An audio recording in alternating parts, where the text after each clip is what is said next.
होता, आर्त ध्यान अविरति को तो होता ही है, देश व्रति को भी हो सकता आर्त ध्यान होता है, लेकिन निदान नाम का आर्त ध्यान मुनि जनों के नहीं होता है। कभी कभी और कदाचित इष्ट के वियोग, अनिष्ट के संयोग और पीड़ा के चिंतन से आर्त ध्यान मुनि जनों को भी संभव होता है, लेकिन वो सामान्य जीव की जैसा नहीं होगा, विशिष्ट है। क्षण भर को ऐसा भी हो जाता है, अंतर मुहूर्त के लिए अंतर मुहूर्त से ज्यादा मिल चलेगा। हिंसा नृतस्ते विषय संरक्षणेभ्यो रौद्रम विरत देश विरत यो। हिंसा में आनंद मानना, झूठ बोल के आनंदित होना कि कौ कैसा बुद्धू बनाया, आवारा मजा, बेपरेशान है और अपन मजे में है, तो ये सब रौद्र ध्यान है, नरक का कारण है। चोरी में आनंद मानना, उसके उपाय ढूंढते रहना कि कोई को पता नहीं लगे और हमने अपना काम कैसे कर लिया, कैसे बचा लिया, तो वो चोरी। और विषय संरक्षण, अपने 5 इंद्रियों के विषयों के संरक्षण में आनंद मानना। बताओ कौन व्यक्ति है जो ऐसा ना करता हो, 2 रुपया ज्यादा हो जावे, 100 को नोट पॉकेट में आ जावे तो फूले नहीं समाते हैं। 4 चीजें घर में ज्यादा अच्छी आ जावे तो जैसे कि बहुत बड़ी चीज मिल गई, उसी में आनंद मान रहे, कहती नहीं। क्या करना, अपने उपयोग में जितनी आती हैं वही ठीक है, नहीं तो आर ध्यान ही होगा। अब आ गई है तो उसका संरक्षण करो, संरक्षण नहीं हो पाया तो उसका वियोग होने पर फिर पीड़ा। सब तरह से जो है, जब तक नहीं थी तब तक पीड़ा, आ गई तो उसकी रक्षा करने का भाव, और नहीं रही सो फिर पीड़ा। कहते इसलिए रौद्र ध्यान विषय के संरक्षण से भी होता। ये किसको होता? कहते अविरति को होगा, और देशव्रति अणुव्रति को, महाव्रति को ये रौद्र ध्यान नहीं होता। आज्ञा पाय विपाक संस्थान विचयाय धर्म्यम। 4 प्रकार का धर्म ध्यान है। आज्ञा विचय, विचय का मतलब है विचार करना है, किसी पदार्थ का विचार करते समय ऐसा चिंतन करना कि इस विषय में जिनेंद्र भगवान ने जैसा कहा है वो ही सही है, हमारी छोटी सी बुद्धि में कुछ समझ में आ नहीं रहा, लेकिन जैसा जिनेंद्र भगवान ने कहा सोई सही है। ये आज्ञा विचय नाम का धर्म ध्यान है। और अपाय विचय, जो मिथ्या मार्ग पर चल रहे हैं उन जीवों के प्रति दया रखते हुए ऐसा विचार करना कि कैसे जे भी सच्चे मार्ग पर लग जावे, या कि स्वयं भी अपन कभी सच्चे मार्ग से विचलित होने लगे तो पुनः सन्मार्ग पर आने का विचार करना, ये अपाय विचय नाम का धर्म ध्यान। विपाक विचय, यहाँ पर सब जीव अपने कर्मों के फलस्वरूप सुख दुख का वेदन करते हैं, कैसे जो है इन सुख दुख से सब जीव बचें, ऐसा विचार निरंतर करना विपाक विचय नाम का धर्म ध्यान है। और संस्थान विचय, लोक के आकार प्रकार और उसकी संरचना इत्यादि का निरंतर चिंतन करना, ये लोक संस्थान विचय धर्म ध्यान है। इस तरह अपन ने 3 ध्यानों की चर्चा कर ली। शुक्ल ध्यान रह गया, कल शुक्ल ध्यान भी करेंगे और फिर मोक्ष भी।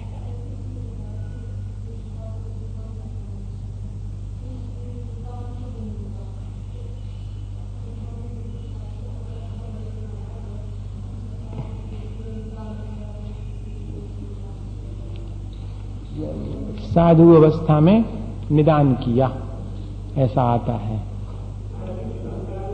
निदान बंद होना अलग बात है और निदान ध्यान होना अलग बात है, दोनों में अंतर। अपन अब चूंकि समय बहुत नहीं है इसलिए निदान शल्य, ये 3 चीजें हैं, निदान शल्य, निदान ध्यान और निदान बंद, ये अलग अलग हैं। तो निदान ध्यान नहीं होगा, 48 मिनट तक ऐसा नहीं चलेगा, क्षण भर के लिए है।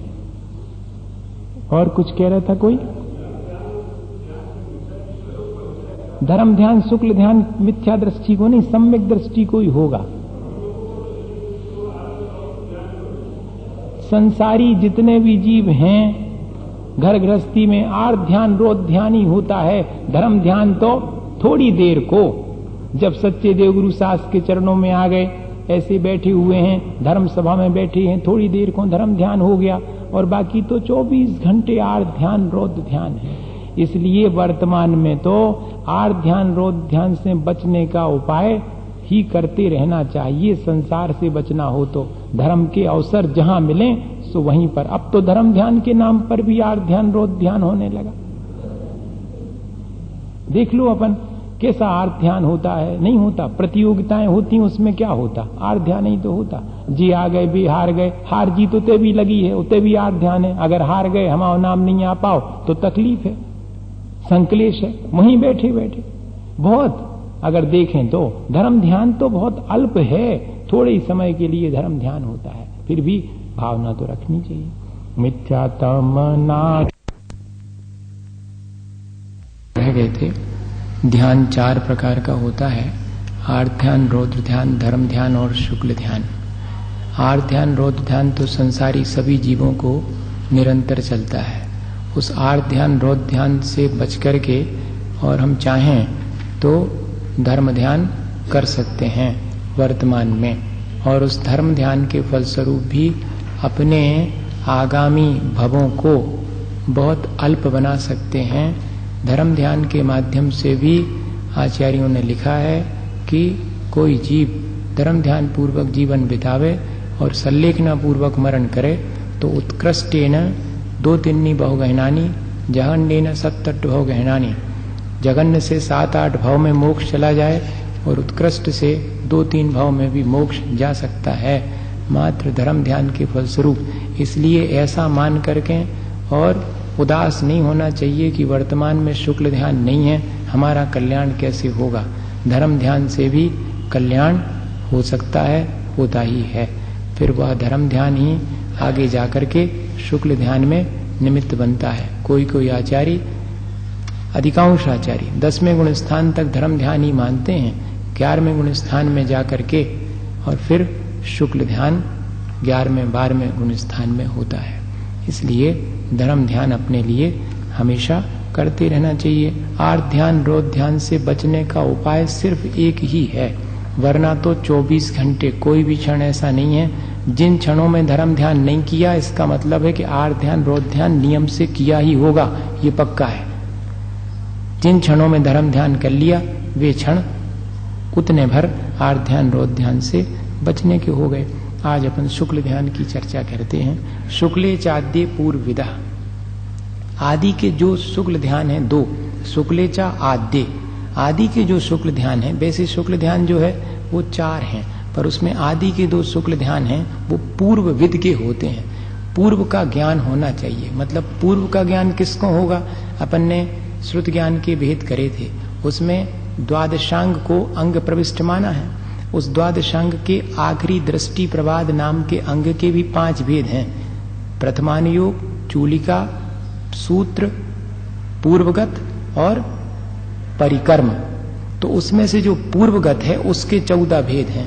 तो कहते जिसको पूर्व का ज्ञान है, इसका मतलब 11 अंग का तो ज्ञान है ही, तो 11 अंग और 14 पूर्व के धारी होवे उनके लिए ही शुक्ल ध्यान होता। और उत्तम सहनन, ऊपर के 3 सहनन वालों को होगा। उत्तम सहनन वैसे तो वज्र वृषभ नाराज सहनन है, लेकिन वज्र वृषभ नाराज सहनन, वज्र नाराज और नाराज, इन तीनों को उत्तम सहनन माना है। इन तीनों में से प्रथम सहनन होवे तभी मोक्ष होता है, ये भी ध्यान रखने की बात है। तो उत्तम सहनन वहां पर जो ध्यान की अपेक्षा से कहा था उत्तम सहनन, वो शुक्ल ध्यान की अपेक्षा से है कि अंतर मुहूर्त तक अगर उत्तम सहनन के साथ में शुक्ल ध्यान होवे तो मोक्ष होता है। इसी अपेक्षा से यहाँ पर लिखा गया कि पूर्वविद अर्थात द्वादशांग के पाठी को ही शुक्ल ध्यान होगा और किसी के लिए शुक्ल ध्यान नहीं होता है। परे केवली न, अब 2 तो शुरू के कि द्वादशांग के पाठी को होंगे और बाकी के 2 केवली भगवान को होते हैं, वो भी उनके उपचार से होते हैं शुक्ल ध्यान। तो कहते कि आप ये तो बता ही नहीं रहे कि शुक्ल ध्यान कितने प्रकार का है, तो कहते 4 प्रकार का। पृथक त्वैकत्व वितर्क सूक्ष्म क्रिया प्रतिपाति विपरत क्रिया निवर्तिनी। पृथक वितर्क विचार, एकत्व वितर्क अविचार, सूक्ष्म क्रिया प्रतिपाति और विपरत क्रिया निवृत्ति, ये इनके नाम हैं। नाम बड़े कठिन हैं, लेकिन इन सब में एक ही बात है, आत्मा का ध्यान करना। जो ध्यान आत्मा की कलुषता को हटाकर उसकी निर्मलता को प्रकट करने में मदद करे, वो शुक्ल ध्यान। शुक्ल के मायने हैं धवल, उज्जवल, जो आत्मा को या जिसके करने से आत्मा उज्जवल हो जाती है, वो शुक्ल ध्यान। शुक्ल ध्यान एक तरह का आत्म ध्यान ही है।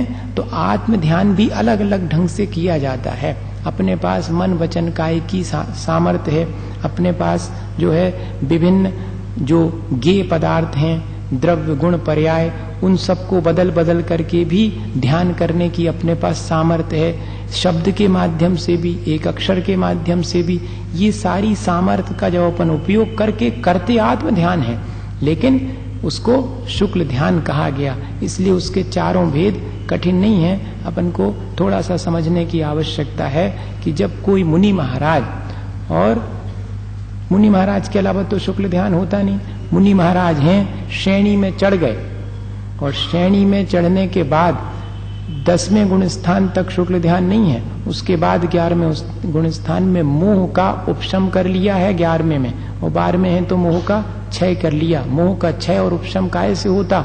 उसी शुक्ल ध्यान से ही होता है। पृथक वितर्क और एकत्व वितर्क दोनों शुक्ल ध्यान 11वें में बन जाते हैं, और दोनों ही 12वें में भी बनते हैं। जो 10 में से सीधे 12वें में जाएगा उसको 12वें गुण स्थान में पहला और दूसरा दोनों शुक्ल ध्यान होंगे, और जो 10 में से 11वें में उपशम करके चढ़ेगा उसको भी दोनों ध्यान होंगे। उसके बाद ही शेष 3 कर्मों का नाश होकर के केवल ज्ञान होगा। थोड़ा सा विषय इसका समझने का है, कठिन है, पर हम कोशिश ये कर रहे हैं कि शुक्ल ध्यान समझ में आ जावे कि है क्या चीज ये शुक्ल ध्यान। तो क्या होता है, मोहनी कर्म को नष्ट करने की प्रक्रिया में,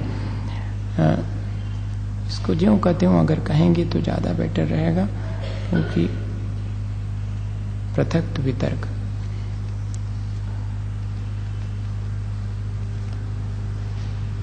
उपशम श्रेणी या छपक श्रेणी पर आरोहण करने वाले कोई एक पूर्व ज्ञान के धारी हैं, वो मुनि महाराज श्रुत ज्ञान के बल पर, अभी केवल ज्ञान नहीं हुआ, श्रुत ज्ञान के बल पर किसी भी एक द्रव्य, हो सकता पुद्गल द्रव्य हो सकता धर्म द्रव्य हो सकता आत्म द्रव्य हो, किसी भी एक का चिंतन करते हैं। अब वो चिंतन में इतनी लीनता हो जाती है उनके कि फिर किसी भी एक द्रव्य, उस द्रव्य के पर्याय, उसके गुण, और या कि आपस में एक दूसरे को बदल करके भी कर सकते, उसी को पृथक्त्व कहते हैं। जब तीनों योगों में परिवर्तन करते हुए और द्रव्य से द्रव्यांतर, अर्थ से अर्थांतर, पर्याय से पर्यायांतर, थोड़ी देर इसको और सरल समझें, नमो अरिहंताणम। अब इसके बाद विकल्प नहीं आना चाहिए नमो सिद्धाणम बोलने का, अगर विकल्प आ गया तो ये परिवर्तन हो गया, ऐसा जल्दी समझ में आएगा। वे नमो अरिहंताणम पर रुक गए तो नमो सिद्धाणम का विकल्प उनके मन में नहीं आएगा। ये एकत्व वितर्क में होता, पृथक वितर्क में बदल बदल करके अक्षर को और आपके शब्दों को, अर्थ को, इन सब को बदल बदल करके ध्यान करते हैं, और मन वचन काय को भी बदल बदल करके ध्यान करते हैं, इसलिए वो पृथक वितर्क विचार कहलाता। इन तीनों शब्दों के अर्थ आगे जाकर के स्पष्ट हो जाएंगे, वो ज्यादा ठीक है।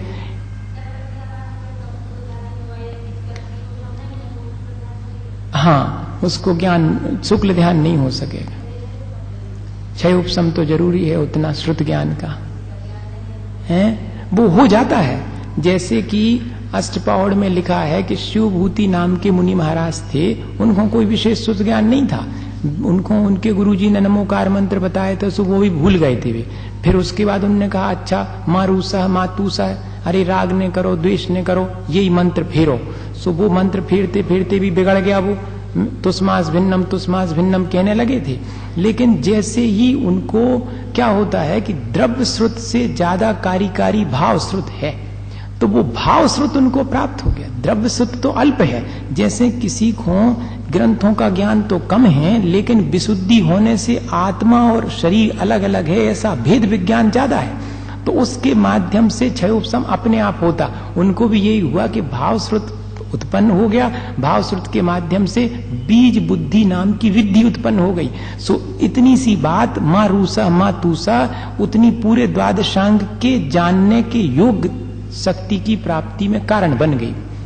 ऐसा लेना, नहीं तो ठीक बात है आपका सोचना कि जिसको अल्प ज्ञान है वो को तो कछु हो ही नहीं पे। कहते नहीं, अल्प ज्ञान रहो, द्रव्य श्रुत अल्प है लेकिन भाव श्रुत तो अंतरंग में विशिष्ट है, उसकी वजह से द्रव्य श्रुत भी हो जाएगा सारा द्वादशांग का ज्ञान। लेकिन द्रव्य श्रुत भी पूरा होना चाहिए।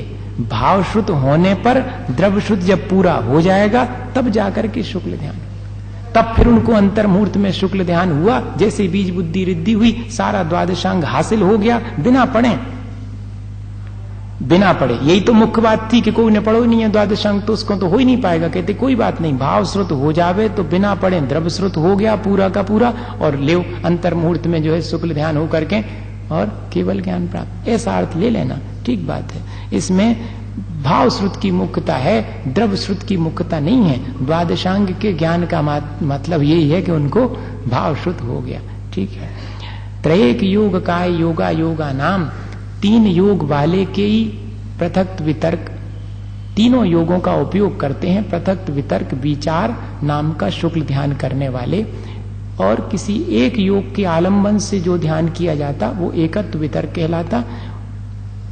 और मात्र काय योग में स्थित होकर के सूक्ष्म क्रिया प्रतिपाती, और तीनों योगों से अयोग अवस्था में जो किया जाता वो सूक्ष्म विपरीत क्रिया निवृत्ति, चौथा शुक्ल ध्यान होता। ये क्लियर हो गई एक चीज। एकाश्रय सवितर्क विचारे पूर्वे, पहले के जो पृथक वितर्क और एकत्व वितर्क है उसमें सवितर्क और सविचार होते हैं।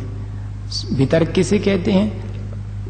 जो पहले वाला पृथक वितर्क है उसमें सवितर्क है और सविचार है। अभी क्लियर हो जाएगा, आप थोड़ा सा पहले पढ़ लें।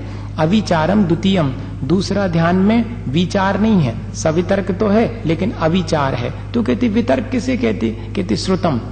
वितर्क का अर्थ है श्रुत, जो श्रुत ज्ञान के आलंबन से होता है उसे सवितर्क कहते हैं। सो पृथक वितर्क और एकत्व वितर्क दोनों में ही श्रुत ज्ञान का आलंबन है। आत्मा का चिंतन तो कर रहे हैं लेकिन श्रुत ज्ञान के माध्यम से कर रहे हैं। जैसे अपन ने नमो अरिहंताणम, और चिंतन किसका करना? आत्मा का, उसमें लीन हो गए। तो अपन ने आलंबन काय का लिया भैया? श्रुत ज्ञान का। तो कह रहे कि श्रुत ज्ञान के आलंबन से होते हैं। आत्मा का चिंतन जब श्रुत ज्ञान के आलंबन से होता तब ये पहले के 2 ज्ञान होते, और बाद में फिर केवल ज्ञान हो जाने पर तो श्रुत ज्ञान की आवश्यकता पड़ती नहीं, तो बाकी के 2 सवितर्क नहीं होंगे, अवितर्क होंगे। वितर्क का मतलब क्या है? श्रुत। ये क्लियर हो गया। और अब फिर कह रहे हैं कि विचार का अर्थ क्या है? तो विचारो अर्थ व्यंजन योग संक्रांति। विचार का मतलब है अर्थ, किसी भी चीज का क्या अर्थ है उस अर्थ की अपेक्षा से चिंतन करना, अर्थ से अर्थांतर हो जाना। कई अर्थ हैं तो बदल बदल करके फिर व्यंजन जो अक्षर होते हैं उसमें स्वर और व्यंजन की अपेक्षा से जो परिवर्तन होता, निरंतर परिवर्तन करते रहते, और मन वचन काय में भी परिवर्तन करके जो ध्यान होता है वो विचार कहलाता है। विचार के मायने हैं जब हम अर्थ से अर्थांतर, या कि मनोयोग से वचन योग, वचन योग से काय योग में चले गए, या कि हमने विभिन्न सूत्रों का, अक्षरों का आलंबन लेकर के जो ध्यान किया वो विचार कहलाएगा। तो पहला जो शुक्ल ध्यान है उसमें आत्मा का चिंतन तो करते हैं लेकिन श्रुत ज्ञान के माध्यम से शब्दों का, अक्षरों का आलंबन लेकर के बदल बदल करके करते हैं, और मन वचन काय की भी परिवर्तन होता रहता है, इसलिए उसको पृथक वितर्क विचार कहते हैं। और एकत्व वितर्क विचार में और सूक्ष्मता आ जाती है। अब मन वचन काय तीनों योगों में इतनी स्थिरता आ गई कि एक ही योग में स्थित हो जाते हैं, और श्रुत का तो आलंबन लेते हैं लेकिन परिवर्तन नहीं करते अक्षरों का, एकमात्र किसी शब्द पर, और ध्यान एकाग्र हो गया तो अपने आत्मा में लीन हो गए। इतना ही पृथक वितर्क और एकत्व वितर्क में अंतर है। एक में परिवर्तन होता है सब चीजों का और एक में परिवर्तन नहीं होता। आलंबन दोनों में श्रुत ज्ञान का बना रहता है और करते हैं आत्म ध्यान। इसी का नाम शुक्ल ध्यान है और कोई विशेष चीज नहीं है। मोहिनी कर्म के पूरी तरह नष्ट हो जाने पर जब साधु मन वचन काय रूप किसी एक योग में स्थित हो जाते हैं, तीनों योगों में से, तब अर्थ, व्यंजन और योग इन सब का परिवर्तन भी नहीं करते हैं, और श्रुत के माध्यम से जो द्रव्य, गुण और पर्याय का चिंतन करते हैं, उसमें एकाग्र हो जाते हैं, वही जो है शुक्ल ध्यान एकत्व वितर्क कहलाता। और जब तक योग व्यंजन और अर्थ में संक्रांति होती रहती और मन वचन काय में भी परिवर्तन होता रहता, तब तक वही ध्यान पृथक वितर्क कहलाता है। इतना ही अंतर है। समझ में आया? एकदम नया है समझ में, कई बार पढ़ोगे जब समझ में आएगा। हमारी अभी तक बहुत कम समझ में आया। क्या? द्रव्य श्रुत और भाव श्रुत दोनों ही बने रहेंगे भैया। फिर कषाय का उदय आ जाएगा, सो गिरते गिरते साथ में आ जाएंगे। फिर से हिम्मत करें और फिर से चपक श्रेणी चढ़ें तो कल्याण भी हो जाता। अपन जी नहीं समझना कि 11 में से गिरे सो बिल्कुल नीचे ही आ गए। सामान्य रूप से अपन को ऐसी धारणा है कि 11 में से गिरे सो नीचे पहले में आ गए। ऐसा बहुत रेयर होता है। 11 में से गिरना इसलिए आवश्यक होता है क्योंकि उन्होंने अपने मोह को दबाया था, मोह को दबा के चढ़े थे, तो जितने समय तक दबा रहा उतने समय तक तो ऊपर चढ़ गए। फिर बाद में उसका उदय आ गया, उदय में आया सो पहले लोभ आया सो 10वें में आ गए, क्रोध मान माया क्रम क्रम से आई सो 9 में 8 में और 7वें में आ गए। वहां आकर के ठहर जाते हैं। फिर उसके बाद हिम्मत करके फिर से छपक श्रेणी चढ़ करके और मोक्ष चले जाते हैं। और अगर कोई कदाचित अनंतानुबंधी का ही उदय आ जावे तो पहले गुण स्थान में भी आ जाते हैं। दोनों ही चीजें हैं। इस तरह से ये शुक्ल ध्यान की चर्चा है। फिर से एक बार अपन समझ लेवें। शुक्ल ध्यान 4 प्रकार का है। शुक्ल ध्यान ऐसा ध्यान है जिससे कि आत्मा की कलुषता हटती है और उज्ज्वलता आती है। शुद्ध 4 प्रकार के में से पहला है पृथक वितर्क और विचार।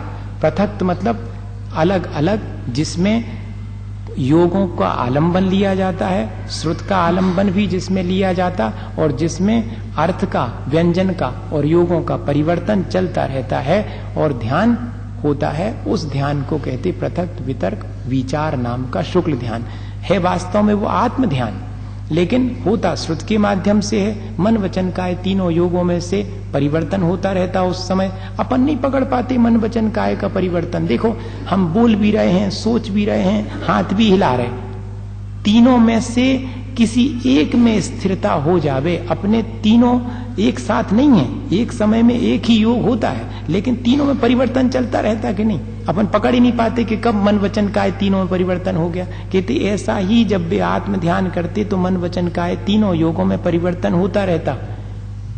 और अर्थ से अर्थांतर, पर्याय से पर्यायांतर, द्रव्य से द्रव्यांतर। थोड़ी देर पहले परमाणु का चिंतन कर रहे थे, अब स्कंद का चिंतन करने लगे, अब धर्म द्रव्य का चिंतन करने लगे। देखो परिवर्तन हो गया, लेकिन एकाग्रता ज्यों की त्यों बनी हुई। राग द्वेष नहीं हो रहा, निर्विकल्प अवस्था है। ज्ञेयों में परिवर्तन हो रहा, ये जानूं, ये जानूं, ये कैसा, ये कैसा। जैसे अपन एक चीजों को जानने में लगे रहते, अच्छा बुरा नहीं मानते कि ये अच्छी है बुरी है, बस अकेले जान रहे हैं, विकल्प नहीं है कोई राग द्वेष का, लेकिन ज्ञेयों में परिवर्तन हो रहा। वो परिवर्तन, इसका कैसा अर्थ है, इसका ये भी अर्थ है, इसका ये भी अर्थ, अर्थ से अर्थांतर, द्रव्य से द्रव्यांतर, पर्याय से पर्यायांतर, एक अक्षर से दूसरे अक्षर में ऐसा परिवर्तन उसमें चलता रहता। लेकिन समझ में नहीं आता। अपन के कहां आ रहा समझ में कि इतनी जल्दी आपने सोच भी लिया, बोल भी दिया, शरीर से भी एक्शन हो गया, सब हो गया। तो ऐसा नहीं समझना कि वो इसी में लगे रहते हैं, मन वचन काय के परिवर्तन में, इन सब में नहीं, पकड़ में नहीं आता। वो तो केवल ही भगवान के पकड़ में आता कि इन्होंने अर्थ से अर्थांतर चले गए, द्रव्य से द्रव्यांतर, लेकिन हैं तो भी आत्मा में लीन, श्रुत ज्ञान के माध्यम से निरंतर।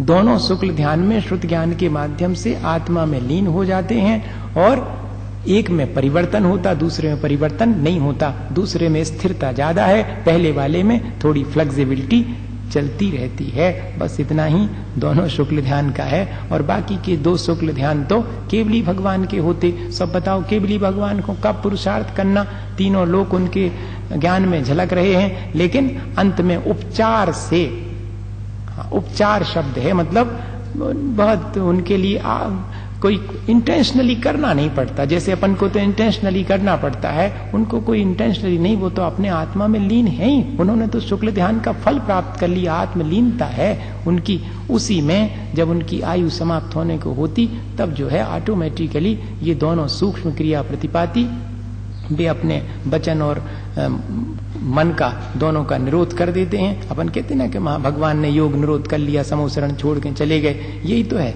योग निरोध हो गया, मात्र काय योग रह जाता, सूक्ष्म काय योग, स्थूल काय योग भी नहीं, सूक्ष्म काय योग में स्थित होकर के और फिर अयोग अवस्था को प्राप्त होते जब जाकर के और विपरीत क्रिया निवृत्ति नाम का चौथा शुक्ल ध्यान होता और समस्त कर्मों से रहित अवस्था की प्राप्ति, सिद्ध अवस्था की प्राप्ति हो जाती। इस तरह ये शुक्ल ध्यान जो है वो साक्षात मोक्ष में कारण बनता है। इतनी चर्चा शुक्ल ध्यान की है। एक सूत्र और है इस अध्याय का, नहीं 2-3 है। हाँ, सम्यक दृष्टि श्रावक विरतानंत वियोजक दर्शन मोक्षपकोप शमकोप शांत मोक्षप क्षीण मोहजिना क्रम सो संख्ये गुण निर्जरा। कहते एक मिथ्या दृष्टि जो कि सम्यक दर्शन के सम्मुख है, ऐसा भद्र मिथ्या दृष्टि है, कर्ण लब्धि में ढल चुका है, उसकी जो जितनी कर्मों की निर्जरा है उससे असंख्यात गुनी जब वो सम्यक दर्शन के परिणामों से सम्यक दर्शन प्राप्त कर लेता है, तब उस मिथ्या दृष्टि की अपेक्षा सम्यक दृष्टि की अंतर मुहूर्त के लिए जब सम्यक दर्शन की प्राप्ति होती तब निर्जरा असंख्यात गुनी होती है। असंख्यात गुण श्रेणी निर्जरा का अर्थ यही है कि गुणित गुणित क्रम से, अब 10 वही है तो 10 में 10 का गुणा करके उतनी अधिक मात्रा में निर्जरा होगी। जैसे कि बाइनरी फिशन करते हैं, आज के सब जानते होंगे, जो बैक्टीरिया है बाइनरी फिशन 2 से 4, 4 से 8, इस तरह से संख्या बढ़ती चली जाती। ऐसे ही जो है ये इनका असंख्यात असंख्यात गुनी कर्मों की निर्जरा निरंतर बढ़ती चली जाती। ऐसा मोटा हिसाब समझें। भाव की शुद्धि निरंतर बढ़ती चली जाती तो निर्जरा का रेशियो भी रेशियो ऑफ डिसोसिएशन बढ़ता चला जाता। सीधी सीधी बात। सम्यक दृष्टि से श्रावक की निर्जरा असंख्यात गुणी है। श्रावक कौन सा लेना? पंचम गुण स्थान वर्ती। देखो चौथे गुण स्थान में अनंतानुबंधी चली गई तो कर्मों की निर्जरा अंतर मुहूर्त के लिए असंख्यात गुनी हो गई। फिर बाद में 5वां गुण स्थान हो गया, अब प्रत्याख्यान कषाय चली गई तो कर्मों की निर्जरा और अधिक। इसीलिए तो लिखा हुआ है कि एक सम्यक दृष्टि होवे जिसके व्रत नियम कुछ भी नहीं है, ऐसे अविरति कोई आत्मा का चिंतन करे, तत्व का चिंतन करे तो जितनी निर्जरा करता है उससे असंख्यात गुनी निर्जरा एक श्रावक देशव्रती है भोजन करते करते कर लेता है। ऐसा लिखा। क्या मतलब हुआ? क्योंकि उसके अप्रत्याख्यान कषाय चली गई, इसलिए वो भोजन भी करे तब भी असंख्यात गुनी निर्जरा होगी अव्रति की अपेक्षा से एक व्रति की। और अनुव्रति अगर आत्मा के चिंतन में लीन है तो जितनी निर्जरा करे उससे असंख्यात गुनी मुनि महाराज भोजन करते समय कर लेते। ऐसा लिखा उसमें। तो ये यारा इसमें कि सम्यक दृष्टि से श्रावक की असंख्यात गुनी, श्रावक से विरत अर्थात जो महाव्रती हैं मुनि हैं उनकी असंख्यात गुनी। और फिर मुनियों में भी कोई अनंतानुबंधी की विषय योजना करें तो उनकी और असंख्यात गुनी निर्जरा। और अगर दर्शन मोहिनी की छपना करें तो उनकी और असंख्यात गुनी निर्जरा।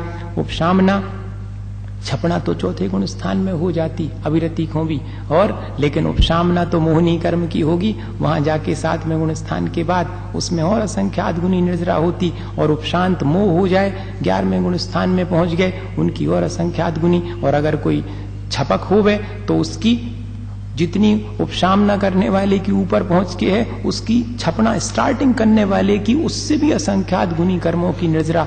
और जिसके क्षीण मोह नष्ट हो गया 12वें गुण स्थान में, वहां पहुंच गए तो और असंख्यात गुनी। और केवली भगवान के तो है ही निर्जरा असंख्यात गुनी। इस तरह से निर्जरा का क्रम ऐसा बढ़ता चला जाता है। सवाल सिर्फ इतना है कि जिसकी जितनी कमती कषाय है उसकी कर्मों की निर्जरा उतनी ज्यादा है। सीधी सीधी बात इसमें ये है। अकेले बाहर से नहीं होगा, भीतर से आपकी कषाय चली गई, उतने व्रत हो गए, उतनी निर्जरा बढ़ गई।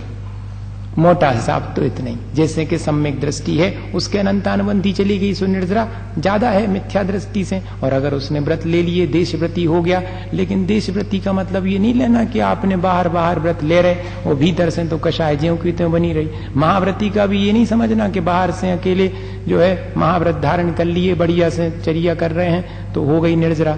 ऐसा नहीं है। इसमें भीतर 6ठा 7वां गुण स्थान होगा।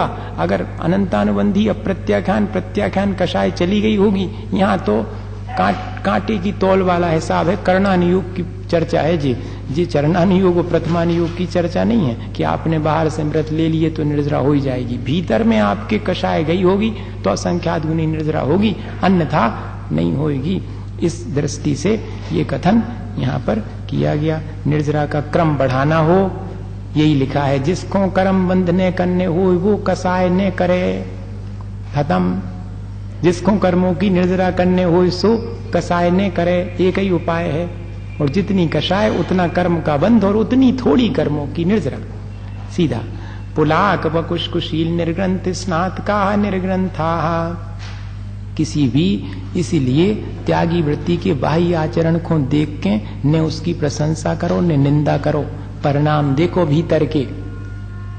हाँ, अब आगे तो और बड़ी कठिन बात कह रहे, इसको सुन करके तो आश्चर्य होगा।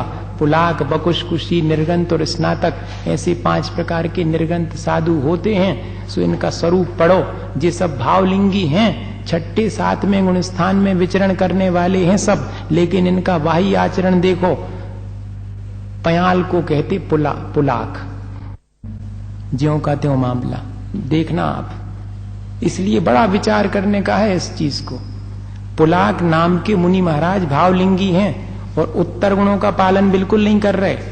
उत्तर गुण कौन से कहलाते जानते? मूल गुण कौन से कहलाते? हमारे 28 मूल गुण हैं। 5 महाव्रत, 5 समिति, 5 इंद्रिय विजय, 6 आवश्यक और 7 शेष गुण, ये मूल गुण हैं। इसके अलावा 22 परिचय सहन करना हो तो करो, न करना हो तो कंपलसरी नहीं है, उत्तर गुण हैं। सेकेंडरी वो हैं, ये सप्लीमेंट्री हैं, ये आपके ऑप्शनल हैं। आपके जो सब्जेक्ट है आपका मेन वो तो 28 हैं। 22 परिचय सहो तो सहो, 12 तप करो तो करो, न करो तो न करो, 10 धर्म का पालन करो तो करो, न करो तो न करो, ये सब उत्तर गुण हैं।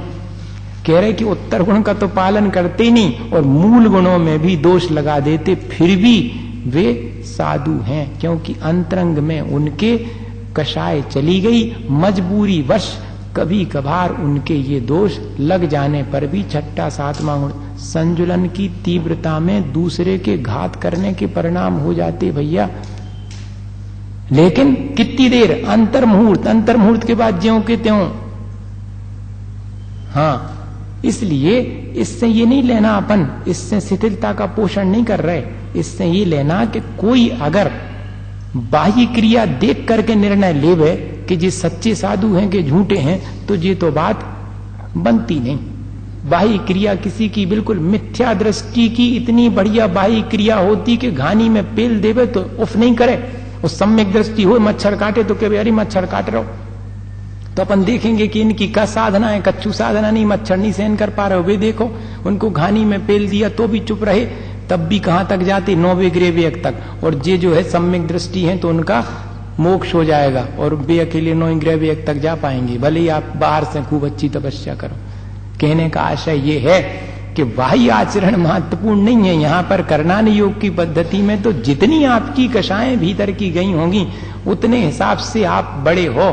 मुख्य बात ये है। इसलिए पुलाक बकुश चित्र विचित्र आचरण जिनका होता वे बकुश नाम के मुनि महाराज हैं। चित्र विचित्र क्रियाएं करते, व्रत का तो पूरी तरह पालन करते, लेकिन अपने शरीर और उपकरण को संस्कारित करने में लगे रहते हैं। जब थोड़ी खराब सी हो गई, धो दो, हमारी पाउडर ले आओ, थोड़ा धो दो, नहीं तो रस्सी बदल दो, हम तो नहीं लगे हैं, अच्छी दिखाओ चाहिए, ये में लगे हैं, अपने शरीर के भी अच्छे साफ सफाई में लगे।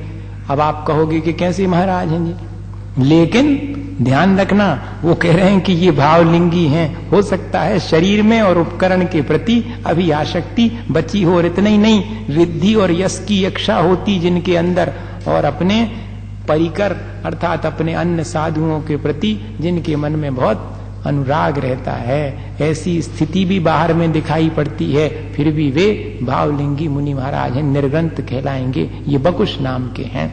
और कुशील शब्द तो अच्छा नहीं मालूम पड़ता, लेकिन यहाँ पर ऐसा अर्थ नहीं लेना। यहाँ पर प्रतिसेवना कुशील और कषाय कुशील ये सब श्रेणी में चढ़े हुए मुनि महाराज का नाम है। जिनके मात्र संजुलन कषाय शेष रही है वे कहलाएंगे कषाय कुशील। मात्र संजुलन कषाय, और उसमें भी कह रहे कि परिग्रह में आसक्ति उनकी नहीं घटी, मूल गुण उत्तर गुण तो अच्छे से पालन करते हैं, फिर भी उत्तर गुणों की विराधना कर देते, वे प्रतिसेवना कुशील कहलाते। और अन्न कषाय पे तो विजय प्राप्त कर ली, लेकिन संजुलन कषाय मात्र भी बची हुई है, वे कहलाते कषाय कुशील हैं। तो ऐसी सब बहुत ऊंचे ऊंचे महाराज हैं। निर्ग्रंथ तो वे हैं जिनके राग द्वेष का भाव हो गया, बस अंतर मुहूर्त और रह गया केवल ज्ञान होने में, वे कहलाएंगे निर्ग्रंथ। और स्नातक तो जिन्होंने अपने समस्त चार घातीय कर्मों को नष्ट करके केवल ज्ञान प्राप्त कर लिया, वे भी मुनि महाराज हैं, उनको अपन स्नातक कहते हैं, अरंत भगवान। हाँ, इस तरह से ये निर्ग्रंथ के 5 भेद कहे गए हैं। अब कह रहे हैं कि इनके सबके इन निर्ग्रंथों का व्याख्यान अलग अलग अपेक्षा से करना चाहिए।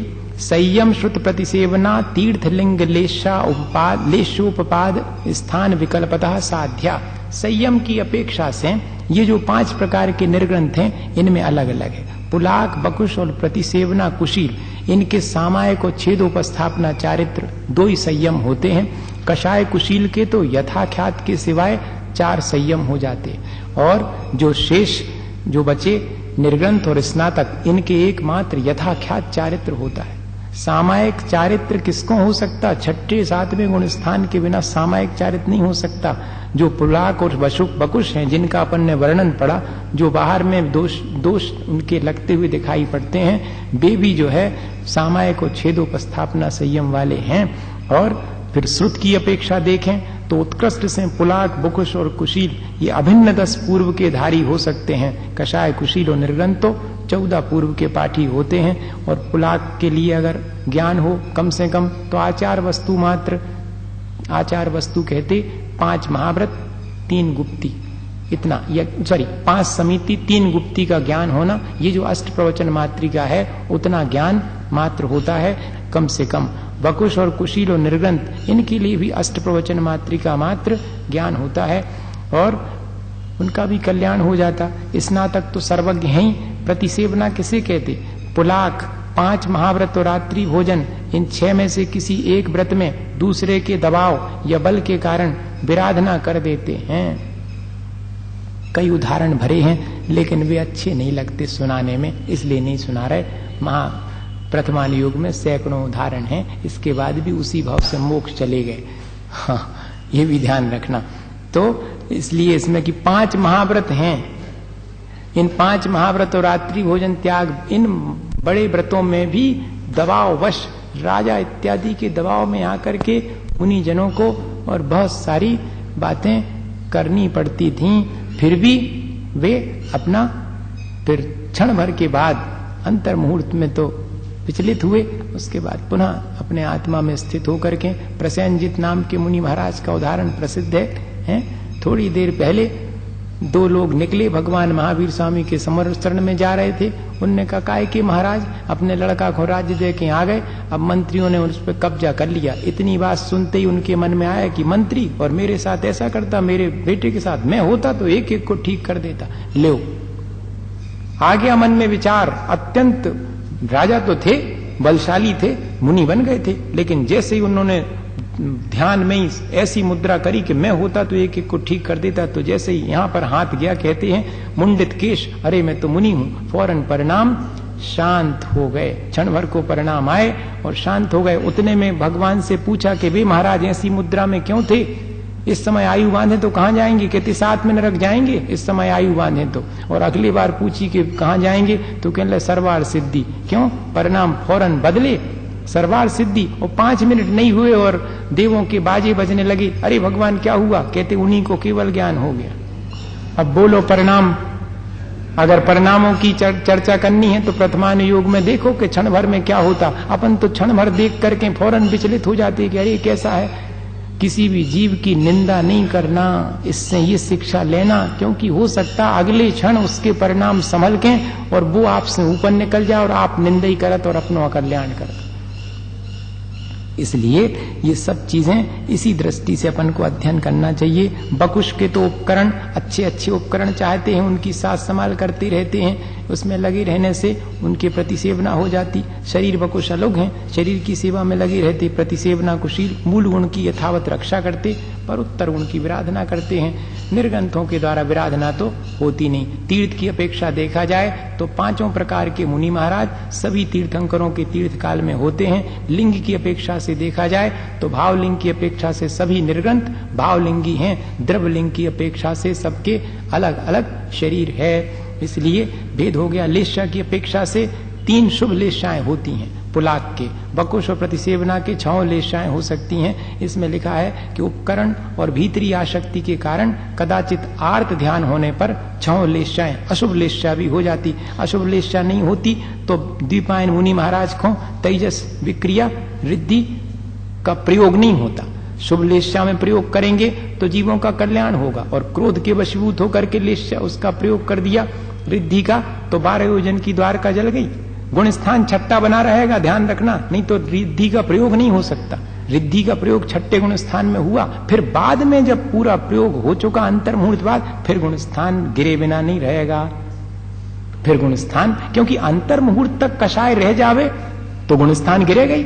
अंतर मुहूर्त के पहले पहले समेट लो मामला तो कोई बात नहीं, जीत गए, क्योंकि उतना ही है संजुलन का, और उससे ज्यादा बढ़ गई तो फिर दूसरी कषाय आ गई, मतलब गुण स्थान नीचे गिर गया। और अंतानुबंधी आ गई अगर तो फिर तो पहला गुण स्थान वो मिथ्यात्व में आ गए, फिर तो संसार भ्रमण है। इस तरह से इसको लेना कि शुभ लेशाएं तो होती हैं मुख्य रूप से, लेकिन कभी कदाचित जो है उनके अशुभ लेशा भी हो जाती हैं। लेकिन सूक्ष्म सांप्राय कषाय कुशील जो हैं और निर्गंथ, उनके तो एकमात्र शुक्ल लेशा होती। स्नातक में तो अयोग्यों के कोई लेशा है नहीं, लेशातीत हैं वे। उपाद की अपेक्षा देखो, पुलाक मुनि महाराज अगर मरण को प्राप्त हों तो कहाँ जन्म लेंगे? 12वें स्वर्ग में, उत्कृष्ट स्थिति वाले देवों में। बकुश और कुशील प्रतिसेवना कुशील कहाँ तक चले जाएंगे? 16वें स्वर्ग तक। कषाय कुशील और निर्ग्रंथ मरण को प्राप्त हों तो सर्वार्थ सिद्धि तक। और ये तो हो गया उनका उत्कृष्ट, और जघन्य से पहले दूसरे स्वर्ग में तो जाएंगे ही। और स्नातक तो नियम से मोक्ष जाएंगे। स्थान की अपेक्षा संयम स्थान सबके अलग अलग होते हैं। 1000 मुनि महाराज भी हैं, सबके संयम की स्थिति अलग अलग होगी, सबके परिणाम अलग अलग हैं। इस अपेक्षा से, स्थान की अपेक्षा से भी उनमें भेद है। इस तरह 9 बातें हैं जिनसे कि हम इन 5 मुनि महाराज में भेद जान सकते हैं। ये इसमें बता दिया। इस तरह 9वां अध्याय। अब तो कल का काम पूरा हुआ, आज के जो है बाकी हैं थोड़े ही से हैं, 10 सूत्र हैं, वो और अपन कर लेते हैं।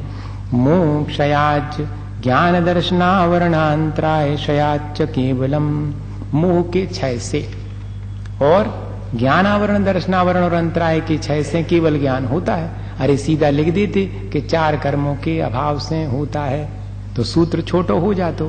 कहते ऐसा नहीं है कहते ऐसा नहीं है। पहले मोह का क्षय होता है, इसलिए क्या लिखना पड़ा? मोह क्षयात। सबसे पहले मोह जाएगा, फिर बाद में 3 एक साथ में जाते हैं, इसलिए ज्ञानावरण दर्शनावरण अंतराय क्षयाच। फिर इन तीनों के एक साथ क्षय होने पर केवल ज्ञान की प्राप्ति होती है। यही बताना था कि कैसे होती है। क्रम क्रम से मोहनी कर्म जाता, फिर उसके बाद तीनों एक साथ जाते हैं। इस अपेक्षा से ये सूत्र लिखा गया। केवल ज्ञान 4 घातीय कर्मों के नष्ट होने पर उत्पन्न होता है। और बंध हेतु भाव निर्जराभ्याम कृष्ण कर्म विप्रमोक्षो मोक्षा। बंध के हेतु सब समाप्त हो गए और निर्जरा भारी है तो सब कर्मों का अत्यंत क्षय होगा ही होगा है। जिसके आवक तो बिल्कुल नहीं है और जा ही रहा है, निकल रहा, उसको खाली होने में क्या देर लगने वाली। इसी तरह ये कह रहे कि बंध के हेतुओं का अभाव हो गया, बंध का कोई उपाय नहीं रहा, और जो संचित कर्म थे उनकी निर्जरा निरंतर हो रही है, तो एक दिन जैसे ही कर्मों का अभाव हो जाता है वो कहलाएगा उनका मोक्ष। कर्म समस्त कर्मों से रहित अवस्था ही मोक्ष है। औपशमिकादि भव्यत्वा नाम चा, और औपशमिकादि भाव और भव्यत्व भाव के अभाव होने से मोक्ष होता है। अब देखो इसमें विचार करने की चीज है। अपन ने दूसरे अध्याय में कितने भाव पढ़े थे? 5। औपशमिक, क्षायक, क्षायोपशमिक, औदयिक और पारिणामिक भाव। यहां पर कह रहे कि औपशमिक आदि सभी भाव तो मुख्य रूप से 4 भाव। पारिणामिक भाव जो है जीवत्व, भव्यत्व और अभव्यत्व ऐसे होते हैं। अब देखो जीवत्व तो हमेशा बना रहेगा, वो तो चाहे सिद्ध अवस्था हो चाहे संसारी अवस्था हो। अब सिद्ध कोई बनेगा तो भव्य ही होगा, अभव्य तो होगा नहीं। और जब सिद्ध बन गए तो अब क्या भव्य और क्या अभव्य, इसलिए उस भव्य अभव्य की सीमा से बाहर निकल गए। इस अपेक्षा से लिखा कि औपशमिक, शायक, शायोपशमिक और औदयिक, ये चार भाव तो रहे ही नहीं, क्योंकि ये तो कर्मों के उपशम, क्षय, क्षयोपशम और उदय की अपेक्षा से थे। अब कर्म ही नष्ट हो गए तो क्या क्षय, क्या क्षयोपशम, क्या उपशम और क्या उदय, सब समाप्त हो गया। सो चार भाव भी चले गए। पारिणामिक भाव में से भव्यपना और अभव्यपना, माने ये तो ऐसा है कि कोई काम अपन ने विस्तारा, जब वो पूरा हो गया तो उसके कारणों की क्या आवश्यकता, अब कार्य ही हो गया। तो कह रहे फिर भव्य और अभव्य दोनों से पार हो गए। कोई पूछे कि सिद्ध भगवान भव्य हैं कि अभव्य हैं, तो का क्या हो, ने भव्य आए ने अभव्य आए, तो के का है वे, बस दोनों से पार हैं। क्योंकि जो उनको करना था वो तो उनने प्राप्त कर ही लिया, अब उनको भव्य कहने और अभव्य कहने की आवश्यकता है ही नहीं। इस अपेक्षा से इस सूत्र की व्याख्या करी। अन्यत्र केवल सम्यक तो ज्ञान दर्शन सिद्धतेभ्या। अब जो है किन चीजों का भाव नहीं होता, आप तो सभी चीज का भाव करते जा रहे। कर्मों का भाव आपने करवा दिया, भावों का भाव करवा दिया, कुछ तो रखो। कहते केवल सम्यक, केवल ज्ञान, केवल दर्शन और सिद्धत्व, इसका भाव नहीं होता। ये तो सिद्ध अवस्था में भी बने रहते हैं। तदनंतर मूर्ध्वम गच्छत्यालोकांतात्, और जैसे ही मोक्ष की प्राप्ति होती है, मोक्ष सिद्ध शिला में जाके नहीं हो, मोक्ष तो यहीं हो जाता, एक समय में जाकर के सिद्ध शिला पर विराजमान हो जाते। तो कैसे, जैसे ही आत्मा से सब कर्म रहित होते हैं, वैसे ही मुक्त होकर के जीव वहीं मुक्त हो जाता, वहीं मुक्त होकर के एक अगले समय में लोक के अग्रभाग में पहुंच जाता है। तो कहते तदनंतर ऊर्ध्वम गच्छतात् लोकांतात्, लोक के अंत तक गमन करके जैसे ही मुक्त होता है या कर्मों से रहित होता है, तो ऊर्ध्व गमन करके और लोक के अग्रभाग में पहुंच के स्थित। क्यों वहां क्यों रुक जाता जाकर, कहते उसके आगे धर्म द्रव्य है ही नहीं। धर्मास्ति काया भावात, आगे जाकर के स्वयं कहेंगे पूर्व। अब जी ऊपर ही क्यों जाता है, आजू बाजू चला जाए, नीचे चला जाए मुक्त होने के बाद। तो कहते पूर्व प्रयोगाद असंगत्वाद बंधच्छेदात तथागति परिणामाच, पूर्व प्रयोग की अपेक्षा से।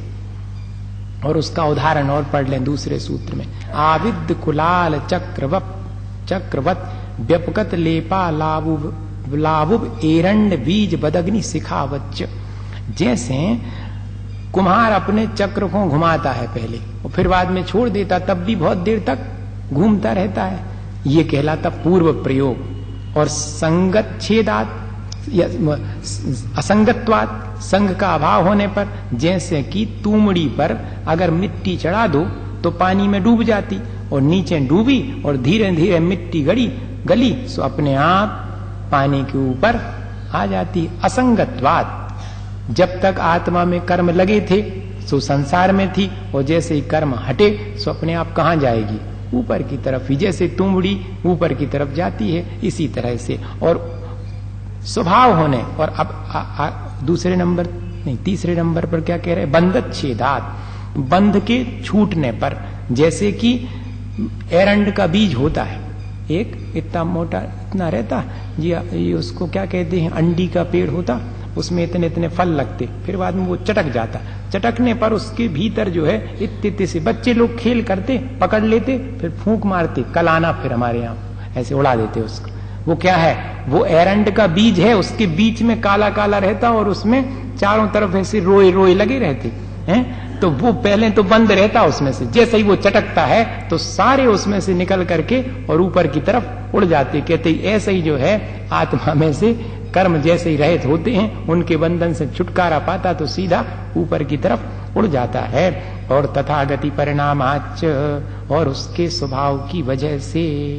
स्वभाव कैसा, कहते अग्नि शिखावच्च, जैसे अग्नि की शिखा होवे तो कहां जाती है, ऊपर की तरफ ही जाती है। इसी तरह जीव भी मुक्त होने के 4 उदाहरण दे के समझाया कि जीव क्यों मुक्त होने के बाद ऊपर की तरफ जाता है, आजू बाजू नीचे क्यों नहीं जाता है। कहते पूर्व प्रयोग, संस्कार है उसका, उस पूर्व प्रयोग से जाता है, संग का अभाव हो जाने से जाता, बंधन से छुटकारा होने की वजह से, या कि स्वभाव की वजह से ऊर्ध्वगमन ही करता है। धर्मास्ति काया भावात, और ऊर्ध्वगमन आपने करवाया सो ऊपर ही ऊपर चले जाना चाहिए। वहां जाके क्यों रोक दिया लोक के अग्रभाग में? कहते धर्मास्ति काया भावात, वहां के बाद धर्मास्तिकाय नहीं है। जीव के तो और ऊपर जाने की सामर्थ्य है, लेकिन निमित्त का अभाव है। उपादान में योग्यता होने पर भी योग निमित्त ना हो तो उपादान की योग्यता प्रकट नहीं होती। ये कथन करने की शैली है। कोई जीव उपादान की योग्यता की अपेक्षा कथन करता है, निमित्त को गौण कर देता या कर देता, तो वो दूसरे ढंग से कथन करेगा कि नहीं वहीं तक जाने की योग्यता है, ऐसा कथन कर देते कई लोग। लेकिन वह कथन योग नहीं है, वहां तक जाने की योग्यता नहीं है, बल्कि आगे धर्मास्तिकाय का अभाव होने की वजह से आगे नहीं जा पाते हैं। इसलिए आचार्यों को ये अलग से सूत्र लिखना पड़ा कि कोई ये ना समझ ले कि सिद्ध भगवान की योग्यता ही नहीं है उसके बाद आगे जाने की। कहते ऐसा नहीं, आगे धर्मास्तिकाओ नहीं है इसलिए नहीं जाते हैं वो।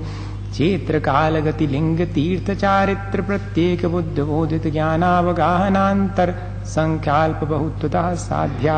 सब सिद्ध भगवान एक जैसे हैं, लेकिन अतीत काल की अपेक्षा देखें तो कुछ बातों में अलग भिन्नता है। क्षेत्र की अपेक्षा से देखें तो सिद्ध भगवान वर्तमान में तो सिद्ध क्षेत्र में हैं, लेकिन आत्म प्रदेश या आकाश के प्रदेशों में हैं। वास्तव में देखा जाए तो पर अतीत की अपेक्षा से देखें तो सब सिद्ध कहां से सिद्ध होते हैं? मनुष्य लोक से होते हैं। तो क्षेत्र कौन सा है? मनुष्य लोक हो गया। वैसे तो अपने आत्मा से ही मुक्त होते हैं और जहां सिद्ध क्षेत्र पर विराजमान है वो सिद्ध क्षेत्र है। पर अतीत की अपेक्षा से जितने भी जीव सिद्ध होंगे मत मनुष्य लोक से ही होंगे। 2.5 दीप से ही सिद्ध होते और कहीं से सिद्ध नहीं होते। काल की अपेक्षा देखें तो कर्म मुक्त होने के क्षण में ही सिद्धत्व है, एक क्षण पहले सिद्धत्व हुआ उनको।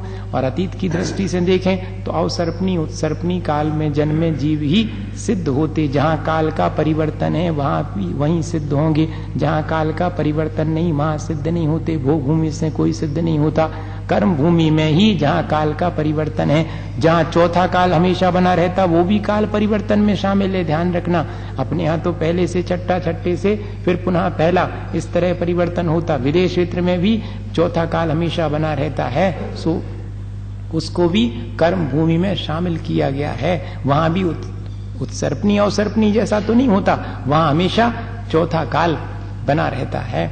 इस अपेक्षा से या कि ऐसा कहें कि सुषमा दुष्मा काल या चौथे काल के अंतिम भाग में और या कि दुषम सुषमा काल में जन्मे जीव ही सिद्ध होते हैं, ये इस अपेक्षा से कह दिया क्योंकि तीसरे काल के अंत में ऋषभदेव भगवान उत्पन्न हो गए थे और उसी काल में उनका मोक्ष हो गया था, इसलिए सुषमा दुष्मा काल। और वैसे तो चौथे काल में ही जन्म होता, चौथे में ही मोक्ष चले जाते। कोई चौथे में जन्मे हो तो 5वें में भी मोक्ष जा सकते, ये ध्यान रखना। हाँ, लेकिन 5वें में जन्मे हो तो नहीं जाएंगे, चौथे में जन्मे और 5वें में चले जाएं तो जा सकते। इसलिए जन्म की अपेक्षा से कौन सा काल है? चौथा काल। लेकिन इस काल में एक एक्सेप्शन हो गया ऋषभदेव भगवान का, वे तीसरे में जन्मे, तीसरे से ही चले गए। ये इतना ही विवक्षा लगाना। गति की अपेक्षा से तो सिद्ध गति है, और देखा जाए अतीत की अपेक्षा से तो मनुष्य गति से ही सिद्ध होते हैं। लिंग की अपेक्षा से देखा जाए तो एकमात्र कौन होंगे सिद्ध? तो वेद से अपगत हैं। उनके कौन सा वेद? न स्त्री है, न पुरुष है, न नपुंसक हैं। और अतीत की अपेक्षा देखा जाए तो एकमात्र पुरुष वेद, द्रव्य की अपेक्षा से पुरुष वेद, भाव की अपेक्षा से तीनों वेद, ये ध्यान रखना। अंतरंग में स्त्री पुरुष और नपुंसक तीनों वेद हो सकते। मुक्ति में मात्र बाहर से शरीर कौन सा होना चाहिए? पुरुष का। क्यों इस अपेक्षा से? क्योंकि वज्र वृषभ नाराज सहनन उसी के साथ होगा और उसके बिना शुक्ल ध्यान होता नहीं, इसलिए मुक्ति भी नहीं होगी। इस अपेक्षा भाव से तो हो सकता, हाँ बदल सकता भाव वेद तो। द्रव्य वेद तो एक सही रहेगा, भाव वेद तो दूसरा भी हो सकता। कोई जीव है जिसके बाहर में तो पुरुष है लेकिन भीतर स्त्री वेद का उदय है तो भी श्रेणी चढ़ जाएंगे, नपुंसक वेद का उदय है तो भी श्रेणी चढ़ जाएंगे। और 9वें गुण स्थान के बाद तो कछु बात ही नहीं है, कौन सा वेद है वहां पर? 9वें के बाद तो अपगत वेद हो गए हैं, इस अपेक्षा से वहां ले लिया। तीर्थ की अपेक्षा से देखा जाए तो तीर्थंकर के सद्भाव में सिद्ध होने वाले जीव भी हैं और तीर्थंकर के अभाव में भी सिद्ध होने वाले जीव भी हैं। इस अपेक्षा से तीर्थ या कि स्वयं तीर्थंकर होकर या बिना तीर्थंकर हुए भी सिद्ध को प्राप्त होने वाले जीव हैं। चारित्र की अपेक्षा से देखा जाए तो सिद्धों के कौन सा चारित्र है, वे तो चारित्र से पार ही हो गए। पर अतीत की अपेक्षा देखा जाए तो सभी चारित्र से सिद्ध होते, लेकिन अंतिम यथाख्यात चारित्र से सिद्ध होते हैं। प्रत्येक बुद्ध और बोधित बुद्ध स्वयं ही बोध पाकर के सिद्धत्व को प्राप्त करने वाले जीव भी हैं, और दूसरे के उपदेश इत्यादि को सुन करके जिनको मोक्ष मार्ग मिलता है, ऐसे जीव भी हैं। तीर्थंकर को कोई के उपदेश की जरूरत नहीं रहती, अपने आप उनको और वैराग हो जाता और घर छोड़ देते। अपन को तो उपदेश दे के बाद भी नहीं होता है। तो दोनों पर अपना भी कल्याण होगा कि भी किसी के उपदेश से अपने जीवन में परिवर्तन आ जाएगा, तो उसको कहेंगे बोधित बुद्ध। समझाने पर फिर मोक्ष मार्ग पर लग गए, और एक तो बिना समझाए अपने आप ही मोक्ष मार्ग पर लग जाते हैं। ज्ञान की अपेक्षा देखा जाए तो केवल ज्ञानी ही सिद्ध हैं। अतीत की अपेक्षा देखा जाए तो मति ज्ञान, श्रुत ज्ञान, अवधि ज्ञान और मनः पर्याय ज्ञान वाले जीव सिद्धत्व को प्राप्त करते। विशेष रूप से श्रुत ज्ञान से ही होता है काम। मनः पर्याय ज्ञान, अवधि ज्ञान केवल ज्ञान के लिए कारण नहीं है, श्रुत ज्ञान आवश्यक है। अवगाहना तो वर्तमान की अपेक्षा से तो चरम शरीर ही है, कुछ कम है, अंतिम शरीर से न्यून सिद्ध अवस्था है। अतीत की अपेक्षा देखें तो जघन्य 3.5 हाथ और उत्कृष्ट 525 धनुष की काया वाले जीव सिद्धत्व को प्राप्त होते हैं। अंतर की अपेक्षा से देखा जाए तो निरंतर सिद्ध भी होते और शांतर सिद्ध भी होते। एक जीव के सिद्ध होने पर उसके बाद दूसरे समय में जब कोई सिद्ध होता है तो उसे निरंतर सिद्ध कहते कि एक को सिद्धत्व प्राप्त हुआ, अगले क्षण दूसरे को हुआ, और बीच में अगर गैप हो जाए तो हो जाता। जब कोई लगातार सिद्ध ना होकर अंतराल में पड़ जाता, बीच में फिर सिद्ध होते हैं तो उनको शांतर सिद्ध कहते हैं। इस तरह अनंतर सिद्ध और शांतर सिद्ध, जहां कंटिन्यूटी बनी है और जहां बीच में डिसकंटिन्यू होकर के फिर सिद्ध हुए तो वो शांतर सिद्ध कहलाएंगे। संख्या की अपेक्षा एक समय में कम से कम एक जीव सिद्धत्व को प्राप्त करता, और अधिक से अधिक 108 जीव जा सकते हैं एक समय में सिद्ध अवस्था को। क्या होता, 6 महीने 8 समय में 608 जीव जाते हैं, और 6 महीने का पड़ गया अंतराल, कोई जीव सिद्ध नहीं बना, तो 8 समय में 608 जीव जाना है, तो एवरेज निकलता है एक समय में 108 जीव एक साथ मोक्ष को चले जाते। मध्य में कई विकल्प बनते हैं, अल्प बहुत वैसे सिद्ध बनने वाले तो सिद्ध क्षेत्र में है, सो उनमें कोई अपन रेशियो नहीं बना सकते हैं रेसिप्रोकल।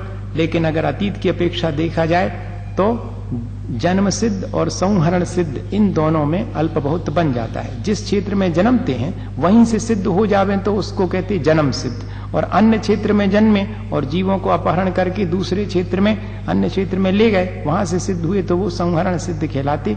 संहरण वाले बहुत कम हैं, जहां जन्म लेते वहीं से सिद्धत्व को प्राप्त होने वाले उससे संख्यात गुणे हैं। ऊर्ध्वलोक सिद्ध सबसे कम है, अधोलोक उससे असंख्यात गुणे हैं, उत्तरीयक लोक से सिद्ध उससे असंख्यात गुणे, और समुद्र से सिद्ध होने वाले उससे और कम, दीप से सिद्ध होने वाले उससे संख्यात गुणे। इस तरह काल आदि की अपेक्षा से सिद्धों का विचार भी करना चाहिए। सारा काम ज्ञान का है, और ज्ञान किस काम में आता है, परिणामों की निर्मलता में।